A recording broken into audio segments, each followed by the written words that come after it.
information. And again, Mary, thank you for all your work, and I'm glad you're here to correct me if I get off track. In this budget, we have a budget line item for stickers. I believe it's $152,000. $152,000. Right now, we have received $153,540. So we're slightly over budget, which is good. We've collected a little bit more than we think. We collect stickers every month, or money for stickers every month. In January, if I was reading your report right, Mary, we got, I think, 23 stickers in January. So they're still coming in, which is good. So that's the good news. We are slightly over years in the past. Like last year, we had 3,017, and this year we've got 3,060. So we're a little over. Are those stickers sold? Pardon the interruption. The number of stickers sold?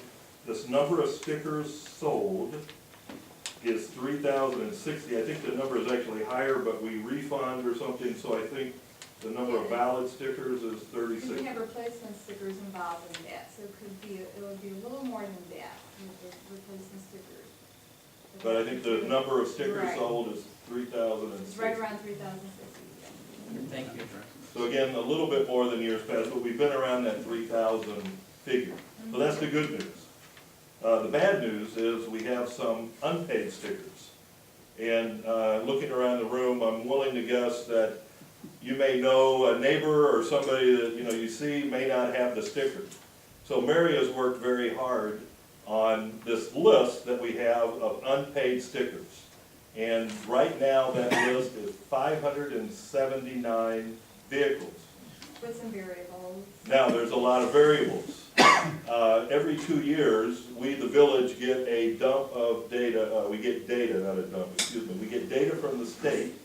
So that data gets put into the database, and it can pollute our data, or we can have Shabona with a road, and they would have Shabona with a lane or something. A car could be sold, and we not know about it, or a car given away, or somebody moves out, whatever. So our records are only as good as we can keep them and as we're told. So we have this list of about 579. We don't think it's any more than that, but on the same hand, we wouldn't know if a car was purchased today and we didn't know about it, they didn't buy a sticker, a new car added. So in working with Frank, I think the big issue, as I see it, is enforcement of the sticker law that we have, or the ordinance. So Frank has conducted, with the help of his staff, 2 road inspections, and they were about 2 hours each. And I think each inspection yielded about 4 stickers per hour. So the policemen were out at an entrance to one of our residences. Cars would come by, they'd wave them through, they saw one without a sticker, and they wrote a citation. Pretty good. So those were about 4 an hour, which is good. And then that also brought some people in.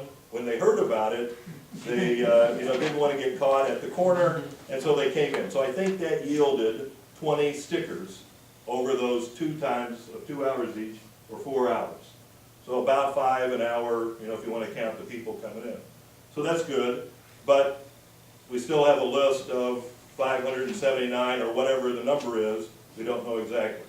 So Frank and I have talked about other things, and I don't have the answer.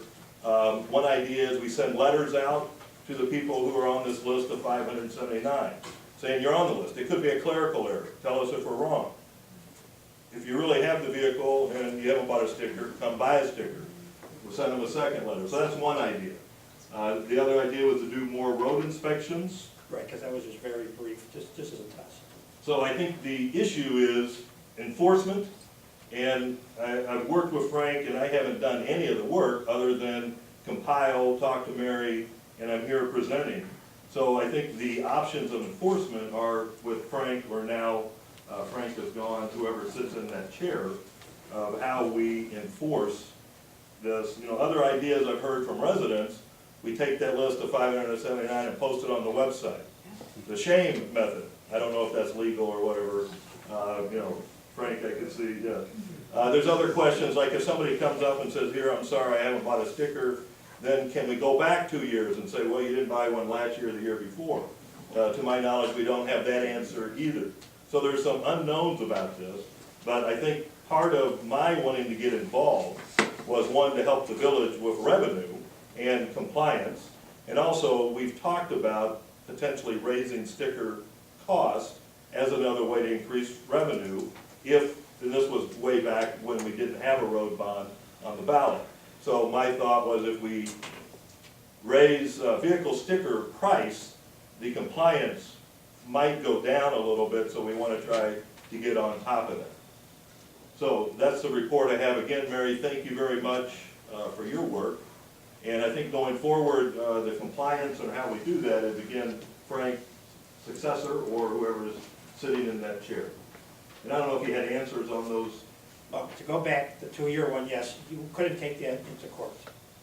So you could, you couldn't issue a ticket for somebody who doesn't have a sticker 2 years ago. It has to be present. So we Correct. we can't go into court for 2 years. The only thing you could do is send out a letter, but you have no enforce, you wouldn't be able to enforce 2 years. And how about the idea of sending out a letter to residents? I think it's a good step. I would do that as one of the many or different enforcement methods to come up with, because that made like roadblocks. Maybe you send out 50 letters, you might get 20 back. You know, you're not gonna get 100%. Just like the roadblocks, here you're out there for a couple hours, you got 5, you know. Of course, we didn't do it as long or as many as, if we really wanted to enforce it, we could go out there every week, keep moving around. The way I did it now was not to use overtime. When I had enough people working the street, it was a test, okay, 2 guys go sit at that intersection for 2 hours, but if you get a call, you have to leave.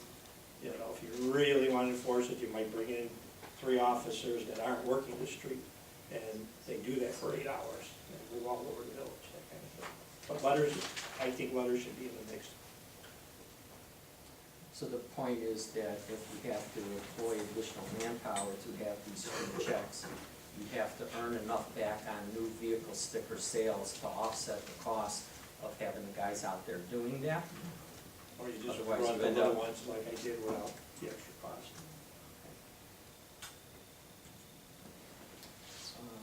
I think we answered the question that I had about the, can't go back 2 years or 3 years. In terms of letters, Frank or council, if we can identify somebody who should have a current sticker but does not, we can send a letter to them saying that our records indicate you should have a sticker if you own this car, you know, please purchase one. What if, but we wouldn't do it if they had one last year but didn't buy it this year, or could we do it if they had one last year?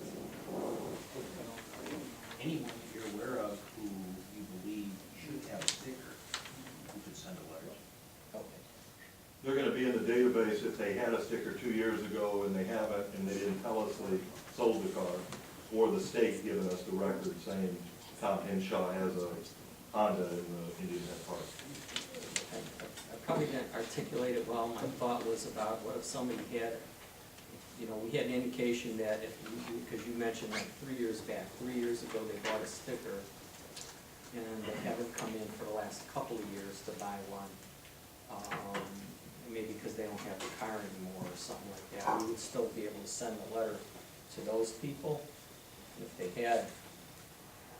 If you got rid of their car, they just They ignored the letter. would ignore the letter. Well, I think the We would letter- have no mechanism. The letter would stay there. It would say, we may be in error or something to that effect, you know, our records indicate you have X, Y, Z And car. please respond. Yeah. right?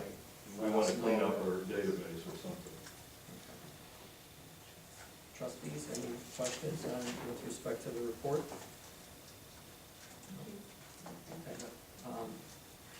The citations that were issued. Could you say your name and your address, Jim please? Jazz, 6520 Wolf Road. Citations, Frank, how much were those that were issued?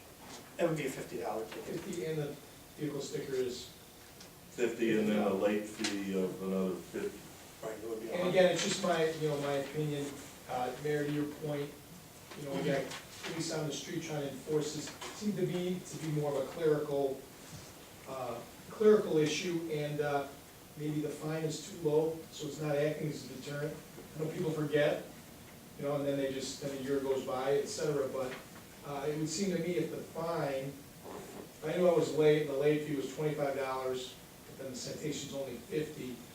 You know, maybe for those those non-compliant residents that we have, the willful non-compliant residents, I would say that maybe the findings would go up, so it's a greater The deterrent. late fee's $50, so a vehicle sticker would cost them $100. Oh, They come in, plus the ticket of 50. So I think the money's there. okay. Yeah. So if somebody was ticketed, they have a ticket to contend with, and then come in and buy a late fee on the sticker, which has a $50 Right. late fee to it. So potentially, that's $150 revenue for that one ticket, correct? For the one sticker, Potentially. if they were issued the ticket as well. Now, they can always go to court, and the judge can ask, you have your sticker, yes, I do, and he dismisses the ticket, or things like that are beyond our So control. 50 for the ticket, 50 for the late fee. Right. All right, that's good. Okay, anybody else? Bill King, Briarwood Court. Having worked on something for some. Bill, I years, missed like your this, address, please. and it might 9 be Briarwood years- Court. What is it? 9 Briarwood Court. Thank you. If you send out letters to these people, put on the front of the letter, do not forward, and it'll come back to you, and you'll know they have moved, and you won't be sending them second and third letters.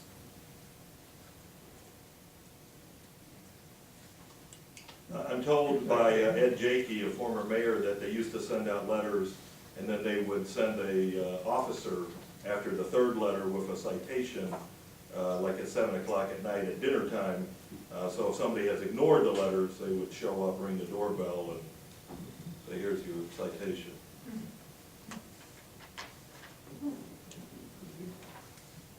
But then that involves more Yeah. time and all that, And you but gotta see the car. you gotta have the payment. Yeah, you gotta make sure the car's there on the sticker. Yeah.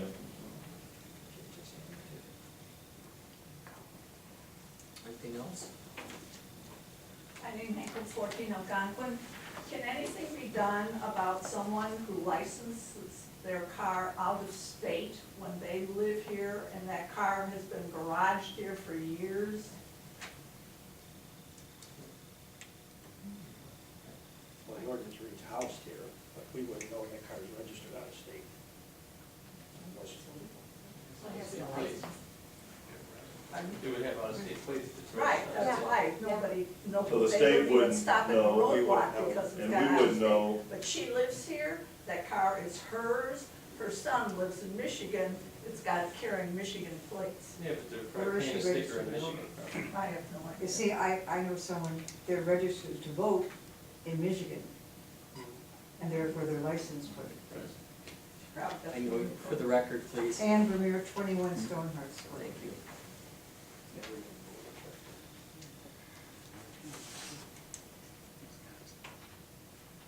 Anybody else? Okay, thank you. I agree that we should look to enforcement. I agree with trustee Hinshaw that we look to enforcement to ensure that everybody complies. With the caveat that we understand that no system is perfect and that there are costs involved whatever you do. Station people out to do roadblocks, if you're paying extra officers or overtime, and you net 3 or 4 more stickers, you know, we're not talking about a lot of revenue. On the other hand, most people are law-abiding and pay the stickers, and to constantly see somebody, especially a next-door neighbor, who may have 2 or 3 cars ignoring it, tends to irritate an individual. So I agree about the enforcement, and we'll look to do that going forward, irrespective of what the price might be come this summer when the deadline passes. Next, next is the street bond discussion. I have it on there to be able to allow trustees to make any questions or comments about it.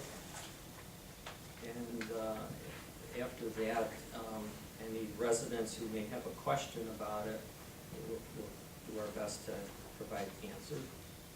Mr. Mayor, I had a resident inquire about the impact of the freeze on the bond. And I guess what I mean by that is, if someone is under, a freeze, a tax cap freeze, does that impact the bond referendum? Or is it a separate line item and it would not affect it? I'm chicken, I'm not sure. What I'm saying is, my understanding is certain people, because of status, they have a freeze on their tax. Their Senior freeze. Senior freeze. Okay. How does the bond referendum affect the senior freeze, if at all?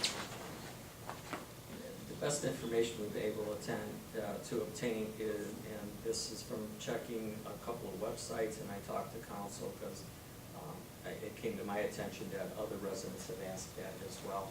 And it's a good question. And the answer is, if we're all familiar as homeowners, you have a homestead exemption, you have the, when you hit 65, you can apply for and obtain a senior homeowner's exemption. And if you meet the needs, meaning less than, I believe it's 55,000 annual income, you can get what's called a senior freeze. And what that does is it freezes the equalized assessed valuation at that current level going forward. However, the information is that if the various taxing districts that property is subject to, for example, a lot in Indian Head Park, a property, and Indian Head Park raises the levy, that doesn't mean your tax bill, because you have a freeze, won't go up. It's possible it will go up. It's just because you are getting advantage of the freeze and the exemption, over time becomes worth more money, because 10 years into the future from when your EAV is frozen, the houses around you have hopefully increased in value, and so their assessed valuation has gone up and the EAV has gone up. Proportionately, your increase is going to be much less than their increase given the road bond. For example, once we know if the road bond is improved, what our rate is and what our term is and how much money we need to raise every year to pay that road bond, then we tell the county for this, paying off this general obligation or road bond, that we need to raise X amount of dollars. They will figure out the appropriate rate to apply toward the EAV, our total EAV, in order to generate that revenue. So people in $1 million house obviously pay more money than the person in the $100,000 house, and that's just how it is. So That answers your the question. senior freeze would result in a reduction in some way of what they would pay towards the bond. Compared to a similar house right next door who doesn't have a senior exemption or a senior freeze. Got it. I asked Matt Dave that question, and he worked up a spreadsheet, because Lori, had asked me that question. And if I'm understanding it right, a senior would pay about $8 less than somebody without the senior break. So a little bit less. That was based on the scenario, the $250,000 for a 15-year term. Somebody with the senior exemption and the senior freeze would end up, perhaps like everybody else, seeing their taxes go up, but it would be $8 less than somebody that did not have that. Very interesting, and I know you saw it, I saw the same thing on the Cook County Assessor's website. You can go, how are my taxes calculated? And there's a very nice, straightforward example. It starts with the market value, and they take 10% of that, and that's the assessed value, and then they apply the state multiplier, which varies from year to year. That generates the equalized assessed valuation.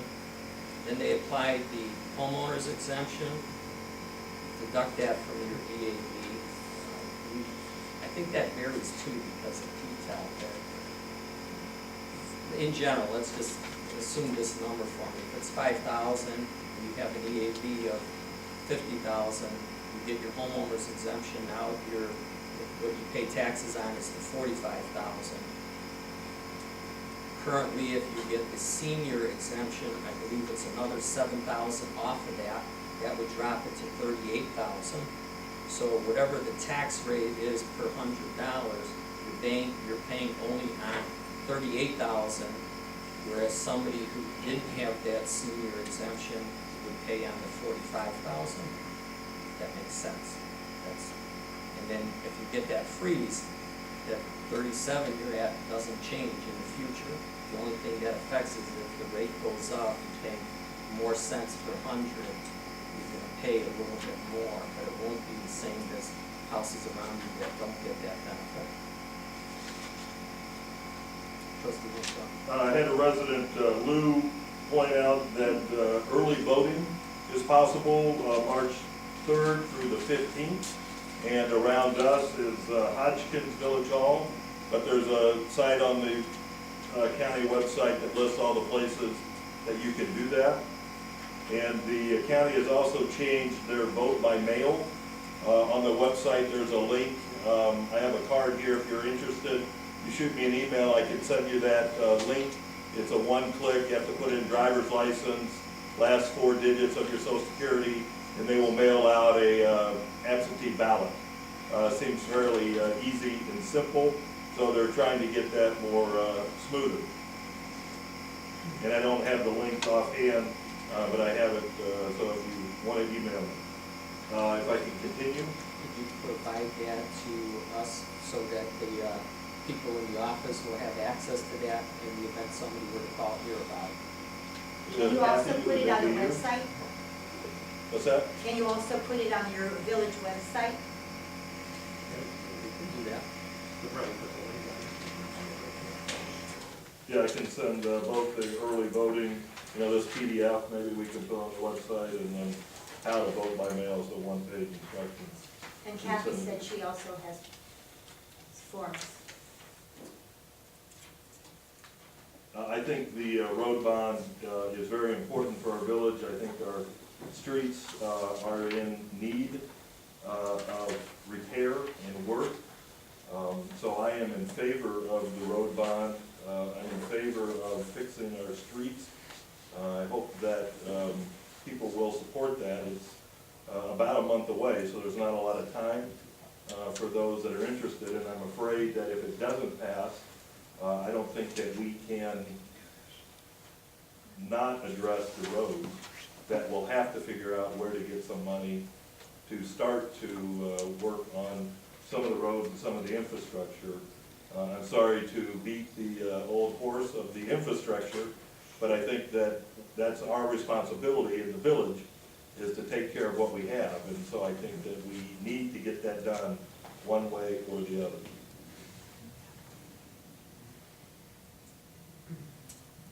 Agreed. Been trying to do that for several years now, Tom, so appreciate your input. Anybody on the audience, questions about the street bond that you don't know about in the back? Chris Metz, Arrowhead Court. What will be the increase if the referendum passes? I say a $250,000 house, and we've talked about this before, but I think it'd be a nice refresher. It was in the newsletter. The answer is that I can't give you that because we don't know, assuming it passes, we don't know what term, whether it be 10, 15, or 20 years. Do we know the range? We had it in the smoke It's in the signal. newsletter. And what is it? Go ahead. 10 years was 169.39 on a 250, assuming some other things. 20-year, the other end of the spectrum was 109.78. So 169 to 109 on a 250,000. Does that, if you could refresh my memory, does the smoke signals or what we have online indicate what the assumption is based on the interest rate? Yes, Yeah. there is a 10-year interest rate of 3.2 and 15 to 4. That can change. We put an but- assumption in that. So if the rates come out different than what's reflected in the smoke signals or on the website, then, if the interest rates are less, then that'll be lesser than that amount. If it's higher, obviously it'll be more money. Jim Gaddis again, 6520 Wolf Road. The referendum will be written yes, no, and then if yes, 10, 15, or 20? How will that appear? Because a lot of it is, I think, where the village is running the problems in the past, a lot of it is education, and there's a certain, certain group that's not gonna want the taxes raised. Regardless, there's a certain group that's gonna want them raised regardless, and then it's the group in the middle, but with a month to go, I think, kind of grassroots, educating people on exactly what it's gonna be and what does it mean, and, do we know how that's gonna appear? Is that in the smoke signals as well? I don't see that. There's assumptions, but we don't, we've said what we would support at the last meeting. We took a vote around the trustees about what we favored from the interest rate standpoint. But until we get the deal with our bond people, we won't know the exact numbers until we get to that point. But the referendum will be a thumbs up or thumbs down, Correct. the financing will go to the Yeah, board. to the board to decide make on. the decision. Yes. Okay. And then we'll tell everybody what it will be fairly exactly, because then we'll know that it'll be after the fact, right, after the referendum passes. Okay.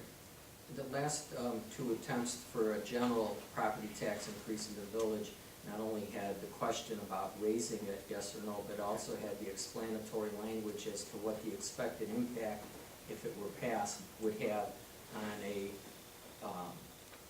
fair market value home of $100,000, and that way people could then extrapolate to what, if I have a $500,000 house, I will pay 5 times that.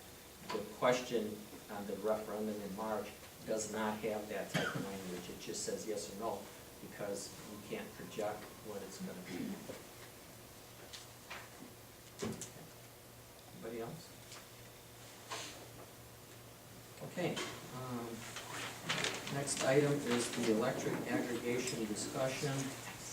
I know trustee Hinshaw is assigned to be our trustee liaison for the utility matters, and I had touched base with him and basically looking at a time, excuse me.